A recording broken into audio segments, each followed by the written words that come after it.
고든 맥도날드 목사님이 내면 세계의 질서와 영적 성장이라는 책을 쓰셨습니다. 그런데 그 책에 보면은 우리는 두 가지의 사람으로 이렇게 구별되어진다고 얘기합니다. 한 가지는 부름받은 자가 있습니다. 반면에 늘 뭔가에 쫓기고 자신이 이루고자 하는 것들을 성취하고자 노력을 하지만 뭔가에 쫓기는 사람으로 이렇게 사람을 분류하고 있습니다. 그런데 이 쫓기는 자의 대표적인 사람을 사울 왕으로 들고 부름받은 자의 대표적인 사람으로 세례 요한을 들고 있습니다. 그렇다면 이 세례 요한은 어떻게 부름받은 자의 삶을 살았는지, 오늘 말씀은 그 세례 요한과 세례 요한의 의문에 관련돼서 오늘 다루는 말씀이 이 마태복음 11장 말씀입니다. 오늘 말씀은 크게 세 가지죠. 1절부터 6절 말씀까지는 이 세례 요한이 예수님한테 가졌던 의문에 관해서 제자들을 통해서 물어보는 내용이 나왔습니다. 그리고 7절부터 오늘 15절 말씀까지는 세례 요한에 대한 예수님의 평가가 나와 있습니다. 그리고 16절부터 19절은 그런 세례 요한을 비롯한 당시 세대의 사람들에 관해서 오늘 예수님이 말씀하시는 거로 오늘 기록이 되어 있습니다. 특별히 오늘 11장 1절 말씀은 오늘 제자들을 파송하고 제자들을 말씀으로 가르치셨던 예수님이 직접 전도하기 위해서 여러 동네에 가르치시며 전도하려고 떠나는 모습으로 시작이 되고 있습니다. 예수님은 진정한 지도자셨죠. 왜냐하면 가르치는 대로 살으셨고 또한 전파하시는 대로 살으셨던 분이 바로 예수 그리스도이기 때문에 예수님은 그 삶이 가르침과 연결되기 때문에 진정한 지도자라고 할 수가 있을 것입니다. 그런 예수님 앞에 오늘 요한은 제자들을 보내고 있습니다. 특별히 오늘 그가 예수님에게 제자를 보내는 시점은 요한이 옥에서 그리스도께서 하신 일을 들었기 때문에 오늘 제자들을 보내고 있습니다. 마태복음 4장 12절 말씀에 보면은 이미 이 세례 요한은 감옥에 갇혔습니다. 헤로디아 일로 말미암아 헤롯에게 옳은 것을 증거하다가 감옥에 갇혀 있었죠. 그런데 오늘 예수님에 관한 소식을 듣고 오늘 세례 요한 가운데는 의문이 생겼습니다. 그 의문은 바로 오늘 3절에 나와 있습니다. 우리 3절 말씀을 우리 같이 한번 읽어보실까요? 3절 말씀 같이 읽어보겠습니다. 예수께 여짜오되 오실 그이가 당신이오니까 우리가 다른 일을 기다리오리까. 아멘. 오늘 3절 말씀에 보면은 오실 그이라는 뜻은 이 메시아에 대한 다른 칭호였습니다. 이 구약에서 늘 말씀하시는 장차 오실 메시아가 있을 텐데 그 메시아를 부르는 칭호가 바로 이 오실 그이라는 뜻이었습니다. 그래서 시편 118편 26절과 다니엘서 7장 13절 말씀에 보면은 메시아는 오실 그분으로 불려지고 있습니다. 그래서 오늘 세례 요한은 이렇게 물어보는 거죠. 예수님 당신은 메시아입니까? 아니면 우리가 다른 분을 기다려야겠습니까? 라고 오늘 세례 요한이 예수님에게 질문을 하고 있습니다. 그렇다면 왜 세례 요한은 이런 질문을 하고 있을까요? 세례 요한뿐만 아니라 당시 유대인들은 오실 메시아에 대한 기대를 가지고 있었습니다. 그 기대는 구원과 심판이라는 두 가지였습니다. 자기의 백성들을 구원하실 뿐만 아니라 이 믿지 않는 자들, 특별히 이 압제하는 자들에게 심판을 가하심으로 말미암아 이스라엘의 나라가 회복되는 것들을 꿈꾸는 것이 당시 유대인들의 일반적인 메시아에 대한 기대였습니다. 그렇다면 지금 압제하고 있는 로마를 비롯해서 이 헤롯 일당을 비롯한 이 수많은 자들을 심판하시고 그 가운데 이스라엘의 나라가 굳건히 세워지는 것이 당시 사람들이 갖고 있었던 기대였습니다. 특별히 세례 요한은 심판에 강조점을 두고 있었던 사람이었죠. 이미 나무에 도끼가 오늘 찍혀져 있기 때문에 그 도끼로 말미암아 나무가 찍혀지는 일들이 있을 것을 선포했던 것이 세례 요한의 선포였습니다. 그래서 세례 요한은 심판하시는 메시아를 기대하고 있었습니다. 그런데 예수님께서 하시는 일을 보았더니 예수님께서 가르치시고 고치시고 수많은 사람들을 오늘 구원하시지만 심판하시는 모습이 전혀 보이지 않았습니다. 헤롯의 일당들도 건재했었고 압제하고 있었던 이 로마라는 나라도 여전히 건재하고 있었기 때문에 과연 예수님이 오실 그분인가라는 이런 의문이 들기 시작을 했습니다. 그래서 제자들을 보내죠. 그랬을 때 오늘 예수님께서는 이 세례 요한의 제자들에게 너희가 듣고 보는 것에 관해서 오늘 세례 요한에게 증거하라고 말씀합니다. 오늘 말씀과 동일한 누가복음에서는 너희가 보고 들은 것을 세례 요한에게 가르쳐 주라고 얘기를 합니다. 왜냐하면 수많은 병자들을 고치고 있는 현장이었기 때문에 그 제자들이 보았고 들었던 것을 세례 요한에게 증거하라고 얘기합니다. 그러면서 오늘 이렇게 예수님이 말씀하시죠. 5절 말씀을 우리 같이 한번 읽어보실까요? 5절 말씀입니다. 같이 읽습니다. 맹인이 보며 못 걷는 사람이 걸으며 나병 환자가 깨끗함을 받으며 못 듣는 자가 들으며 죽은 자가 살아나며 가난한 자에게 복음이 전파된다 하라. 아멘. 오늘 이 말씀은 이사야서 35장의 말씀, 이사야서 61장의 말씀, 이사야서 곳곳에 오늘 선포되어진 약속된 메시아에 대한 말씀입니다. 그런데 그 약속된 말씀이 이제 바로 성취되었다라는 것입니다.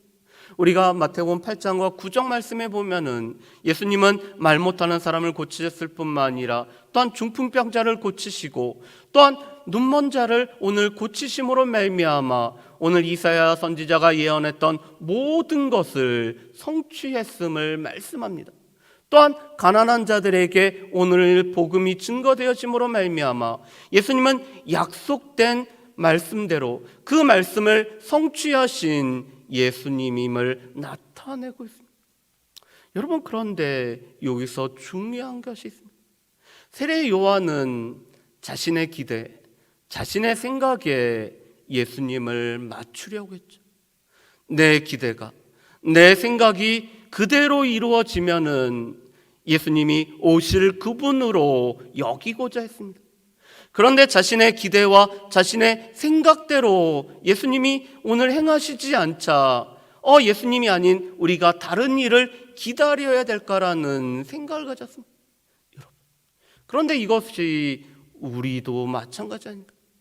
우리가 예수님에 갖고 있는 기대와 생각대로 예수님이 행하시면은 예수님은 나의 주, 나의 하나님으로 고백하며 그 주님을 따르겠다라고 하지만 내가 기대하고 내가 생각하고 내가 구하였던 대로 오늘 예수님이 응답해 주시지 않으면은 우리 가운데 예수님에 관해서 우리의 마음이 쉽게 접어지고 우리가 쉽게 예수님을 떠나버리고 있는 것은 아닐까요? 물론 몸은 여전히 주님 앞에 있다고 하지만 우리의 마음은 주님으로부터 멀리 떠나버린 것은 아닐까요? 우리의 기대에 예수님을 맞추는 것이 아니라 예수님께 우리의 기대와 우리의 생각과 우리의 모든 것을 맞추어야 됨에도 불구하고 우리의 기대와 우리의 생각에 예수님을 맞추는 어리석음을 우리가 범하고 있지 않는지를 우리 한번 살펴봤으면 좋겠습니다. 그런 세례 요한에게 관해서 오늘 예수님은 평가를 내리십니다. 많은 사람들이 세례 요한을 보러 갔던 이유는 이 세례 요한이 선지자였기 때문에 그렇습니다. 그런데 예수님은 이 세례 요한은 선지자보다 나은 자라고 말씀합니다. 왜냐하면 세례 요한은 오늘 주의 길을 예비하신 하나님께서 보내신 사자였기 때문에 그렇습니다. 우리 말씀을 한번 보실까요? 우리 10절 말씀을 우리 한번 읽어보겠습니다. 10절 말씀, 14절 말씀입니다. 우리 같이 읽어보겠습니다. 기록된 바 보라, 내가 내 사자를 내 앞에 보내리니 그가 내 길을 내 앞에 준비하리라 하신 것이 이 사람에 대한 말씀이니라. 아멘. 14절 말씀입니다. 만일 너희가 즐겨받을진대 오리란 엘리야가 곧 이 사람이니라. 아멘. 오늘가 10절과 14절 말씀에 보면은 세례 요한이 왜 선지자보다 더 나은지에 관해서 말씀합니다. 그는 주의 사자로서 주의 길을 예비하고 준비케 하는 사람이었기 때문에 세례 요한은 선지자보다 더 나은 자입니다. 그뿐만 아니라 오늘 메시아가 오기 전에 엘리야가 올 것이고, 오늘 엘리야의 역할을 하는 사람이 바로 이 세례 요한이기 때문에 선지자보다 더 나은 자라고 오늘 예수님이 평가를 하고 있습니다. 그렇지만 세례 요한은 한계를 가지고 있고, 세례 요한은 이 구약에 속한 마지막 사람임을 예수님이 말씀을 하고 있습니다. 우리 말씀을 한번 보실까요? 우리 11절 말씀에 보면은 이렇게 말씀합니다. 천국에서는 극히 작은 자라도 세례 요한보다 크다라고 말씀합니다. 왜냐하면 이 세례 요한은 구약의 시대 사람이기 때문에 앞으로 도래할 것을 오늘 예언하고 바라봤지만 그 성취를 오늘 누리지 못하는 사람이기 때문에 지극히 작은 자라도 세례 요한보다 크다라고 말씀합니다. 또한 오늘 13절 말씀에 보면은 모든 선지자와 율법이 예언한 것은 요한까지라고 말씀하심으로 말미암아 요한으로 인해서 이제는 한 세대가 온전히 종결되었음을 말씀을 하고 있습니다. 그렇지만 지금은 새 시대입니다. 이제는 바라보는 것이 아니라 예수님으로 인해서 이 땅에 도래한 하나님 나라에 들어가는 자들, 오늘 믿음으로 반응함으로 말미암아 천국에 들어가는 자들이 이미 나타나기 시작했기 때문에 그들은 세례 요한보다 더 크다라고 오늘 예수님이 평가를 내리고 계십니다. 그래서 세례 요한은 선지자보다 더 나은 자이고, 무엇보다도 오늘 주님이 흥할 것들을 바라보면서 주의 사자로서의 역할을 감당했지만 그는 구약에 속한 자라는 것을 예수님이 분명히 말씀을 해주고 계십니다. 그러면서 이 세대에 관해서 예수님이 이렇게 말씀을 합니다. 우리 17절 말씀을 한번 보실까요? 17절 말씀 우리 같이 한번 읽어보겠습니다. 이르되 우리가 너희를 향하여 피리를 불어도 너희가 춤추지 않고 우리가 슬피 울어도 너희가 가슴을 치지 아니하였다함과 같도다. 아멘. 오늘 17절 말씀은 이 장터에서, 오늘 이 동네에서 아이들이 놀던 당시의 모습을 얘기합니다. 그런데 첫 번째는 결혼식 놀이였습니다. 오늘 피리를 불므로 말미암아 이 결혼식 놀이에 참여하자라고 권하고 있지만 아이들이 함께하지 않고 있습니다. 두 번째는 장래에 관련된 놀이였습니다. 오늘 장례식의 놀이를 하면서 애곡하고 슬퍼하지만 그것에 반응하지 않는 아이들이 있었습니다. 그런데 그것이 바로 이 세대의 모습이라는 것입니다. 오늘 그들은 세례 요한은 먹지도 않고 마시지도 않는다라고 해서 오늘 세례 요한을 배척을 했습니다. 반면에 예수님은 먹고 마실 뿐만 아니라 세리들과 죄인들과 함께 잔치자리에 나아가기 때문에 그런 예수님을 배척을 했습니다. 세례 요한한테 들이대는 기준하고 예수님 앞에 들이대는 기준이 각각 달랐음을 보게 됩니다. 동일한 기준으로 오늘 살펴봐야 됨에도 불구하고 세례 요한 때는 다른 잣대를 대고 예수님 때는 다른 잣대를 오늘 대고 있습니다. 그렇지만 오늘 지혜는 그 행한 대로 알려진다는 것은, 오늘 예수님은 이런 믿음의 반응을 보이지 않는, 예수님이 오셨음에도 불구하고 하나님 나라가 이 땅에 도래했음에도 불구하고 믿음의 반응을 보이지 않는 사람들이 있음에도 불구하고 여전히 주의 길을 걸어가시기 때문에 지혜는 예수님이 행하신 그 모든 것들로 인해서 알려질 뿐만 아니라 또한 예수님이 하신 모든 사역을 통해서 우리는 예수님을 밝히 알 수 있음을 말씀하는 것으로 오늘 말씀을 마치고 있습니다. 이것은 지금도 마찬가지죠. 여전히 예수님에 대한 반응, 예수님이 가르치시고 예수님께서 행하셨던 것에 대한 반응에 따라서 우리는 이 세대 사람들과 이 세대 사람들과는 다른 사람들로 우리가 비춰질 수가 있을 것입니다. 예수님이 행하셨던 모든 것을 보면서도 믿음으로 반응하지 않는다라면은 그들은 천국 백성이 되지 않지만, 오늘 예수님께서 행하시고 가르치시고 우리 가운데 살아가신 그 모습에 반응하여 믿음으로 따라간다라면은 우리는 그 지혜로 말미암아 하나님의 백성으로 우리가 자리매김을 받을 것입니다. 그렇다면 이 말씀을 우리의 삶에는 어떻게 적용을 할 수가 있을까요? 특별히 2주간의 특별 새벽 기도를 가졌죠. 신년이기도 하지만 우리의 삶에 하나님의 은혜가 필요하기 때문에, 또한 교회에 하나님의 은혜가 필요하기 때문에 무엇보다도 특별 새벽 기도의 시간을 가졌습니다. 그 나오실 때마다 마음속에 소망하고 기도하고 기대하신 바가 있었을 것입니다. 그런데 그 소망하고 기도하고 기대하셨던 바가 얼마만큼 이루어지셨을까요? 그런데 더 중요한 것은 내가 기대하고 내가 소망하는 바보다 하나님께서 우리를 향해서 기대하시고 소망하는 바가 얼마만큼 우리 가운데 이루어졌을까요? 내 기도와 내 생각을 그대로 주장하면서 거기에 하나님을 끼워 맞추려고 한다라면은 세례 요한과 우리는 별반 차이가 없습니다. 내가 가진 생각, 내가 가지고 있는 기대, 내가 바라는 그 바람에 예수님을 맞췄던 세례 요한처럼 우리가 내가 바랐던 것들만 하나님의 응답을 바라고 그거에 우리가 하려고 했었다면 세례 요한과 똑같습니다. 그런데 우리가 기억할 것은 느헤미야가 하나님 앞에 기도하였을 때 그가 민족의 아픔과 슬픔을 안고 기도하면서 그의 기도는 바뀌었다는 사실을 우리는 기억을 해야 될 것입니다. 하나님께서 느헤미야의 마음에 소망을 주실 뿐만 아니라 하나님께서 느헤미야에 어떻게 해야 될지를 말씀하실 때 느헤미야의 기도는 점점 바뀌어지고 있습니다. 그런데 특별 새벽 기도회 시작할 때 가졌던 기도가 특별 새벽 기도회가 끝나고서도 동일하다라면은 하나님께서 우리 가운데 여러 가지로 말씀하셨음에도 불구하고 우리의 마음이 바뀌어지지 않았다라면은 여전히 우리의 기대의 생각에 하나님을 끼워 맞추려고 했던 것은 아닌지 우리 자신들을 살펴봐야 될 것입니다. 또한 우리가 기억할 것은 세례 요한 이후의 사람들은 다 세례 요한보다 천국에서 큰 자입니다. 왜냐하면 우리는 성취를 우리가 경험했고 또한 예수님이 어떤 분인지를 우리가 알기 때문에 우리 가운데 주어진 것은 더 큰 성취였습니다. 그렇지만 여전히 주님께서는 우리가 믿음으로 어떻게 반응하는지를 보기를 원하고 있습니다.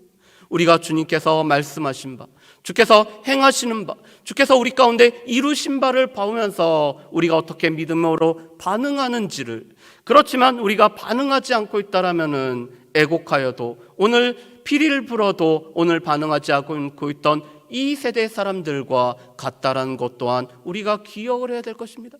주님께서 원하시는 것은 우리가 믿음으로 반응할 뿐만 아니라 믿음으로 우리 가운데 말씀하신 거에 우리가 반응하여 살아가는 것, 믿음으로 우리의 생각을 내려놓고 주님의 뜻을 따르는 것을 주님께서 원하고 계시다라는 것들을 기억하면서 내 생각과 내 뜻이 아니라 하나님의 생각과 하나님의 뜻, 그래서 예수 그리스도께서 기도하셨던 것처럼 나의 원대로 마옵시고 아버지의 원대로 되기를 원합니다가 우리 가운데도 믿음으로 고백되어지고 믿음으로 반응할 수 있는 저 여러분들 되시기를 주의 이름으로 축복합니다. 기도하겠습니다. 사랑은혜 풍성하신 아버지 하나님, 2주간의 특별 새벽 기도를 통해서 우리의 삶에 은혜가 필요하고 은혜가 없이는 살아갈 수 없음을 고백하게 하심을 감사합니다. 주님, 우리가 처음 가졌던 기도의 제목들, 우리가 처음 가졌던 그 마음이 이 특별 새벽 기도회가 진행되면서 어떻게 바뀌었을 뿐만 아니라 어떻게 하나님의 뜻과 하나님의 생각들로 가득 찼는지 우리 자신들을 살펴볼 수 있도록 주여 도우시오며 우리의 기대와 생각에 예수님과 하나님의 행하실 것을 맞추는 것이 아니라 하나님에 대한 그 뜻과 또한 모든 것에 우리의 기대와 생각을 바꾸고 변화시킬 수 있는 우리의 삶이 될 수 있도록 주여 도와주옵소서. 선지자보다 나았던 세례 요한, 그렇지만 그 세례 요한은 구약의 시대의 사람이었기 때문에 이제 주님으로 말미암아 시작된 새 시대에 살아가는 하나님의 백성으로 믿음의 반응으로 살아갈 수 있는 우리 모두가 되어질 수 있도록 주여 도와주옵소서. 감사드리오며 예수님의 이름으로 기도합니다. 아멘.